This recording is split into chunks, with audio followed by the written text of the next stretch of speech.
जय शिवराय मित्रांनो, बंगळूर डायरी या यूट्यूब चॅनलवरती तुम्हा सर्वांचे स्वागत आहे। या यूट्यूब चॅनलच्या माध्यमातून आपण आज मराठ्यांच्या दक्षिणेतील पाऊलखुणा याचा पहिला भाग सादर करत आहोत। तर हे यूट्यूब चॅनल जर तुम्ही सबस्क्राइब केलं नसेल तर या यूट्यूब चॅनलला सपोर्ट करण्यासाठी लाईक करा आणि सबस्क्राइब करा। गोवा म्हटलं की आपल्याला फक्त बीच आणि पिकनिक स्पॉट एवढंच लक्षात येतं, परंतु गोव्यामध्ये एक असं मंदिर आहे जे स्वतः छत्रपती शिवाजी महाराजांनी बांधलेले आहे। पणजी शहरापासून 14 किलोमीटर उत्तर पूर्वेला नार्वे नावाचं एक गाव आहे। या गोव्याचे सप्तकोटेश्वर मंदिर हे गोव्यातील सर्वात जुने मंदिर आहे।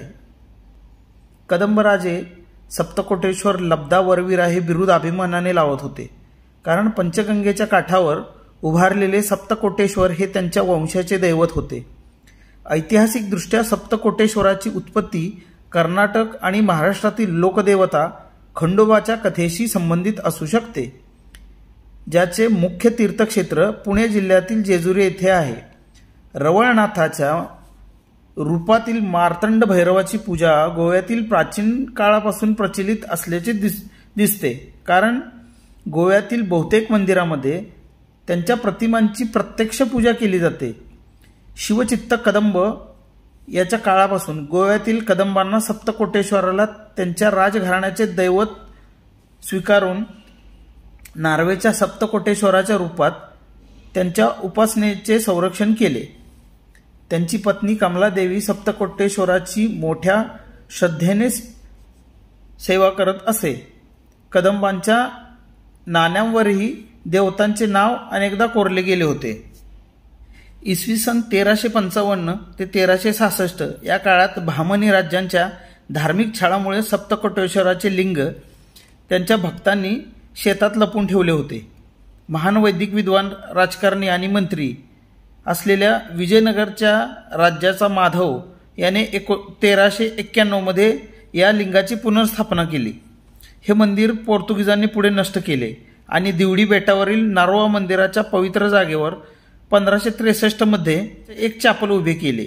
प्राचीन मंदिर त्याच्या कला आणि वास्तुकलेसाठी प्रसिद्ध होते। प्राचीन मंदिराचे अवशेष अजूनही या चॅपलमध्ये अस्तित्वात आहेत। अनेक वर्षानंतर 1668 मध्ये ज्यावेळेला छत्रपती शिवाजी महाराजांनी गोवा घेण्याचा बेत आखला, त्यावेळेला ऐन वेळेला हा कट उघडकीस आल्यामुळे शिवाजी महाराजांना त्यात अपयश आले। याच दरम्यान महाराज वेंगुर्ल्यावरून भदग्राम महालातील नार्वे या गावी आले। छत्रपती शिवाजी महाराजांना कदंबांचे कुळदैवत असलेले सप्तकोटेश्वराचे हे मंदिर जीर्ण अवस्थेत आढळले आणि त्यांनी सध्याच्या जागेवर मंदिराची पुनर्बांधणी केली।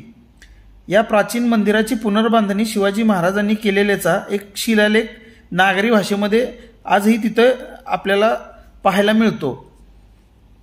इसवी सन 1590 कार्तिक बहुल 5 सोमवार 13 नोव्हेंबर इसवी सन 1668 मध्ये पुनर्बांधणी केलेल्या या सप्तकोटेश्वर मंदिराच्या दरवाजाच्या वरच्या बाजूला हा शिलालेख आपल्याला पाहायला मिळतो। या शिलालेखात मंदिराच्या प्रारंभीची नोंद देखील आहे। शिलालेखात असे लिहिले आहे की किलक या चक्रीय वर्षात कार्तिक महिन्यात गडद पंधरवड्याच्या कृष्ण पक्षाच्या 5व्या दिवशी 1590 मध्ये श्री शिवाच्या आदेशानुसार मंदिराचे काम सुरू झाले। याच्यामध्ये तो शिवाचा उल्लेख आलेला आहे। हा शिव म्हणजे छत्रपती शिवाजी महाराज। तर मित्रांनो, आजचा हा बंगळूर डायरीच्या मराठ्यांच्या दक्षिणेतील पाऊलखुणाचा हा भाग तुम्हाला कसा वाटला ते कमेंट करून अवश्य कळवा। जय जिजाऊ, जय शिवराय, धन्यवाद।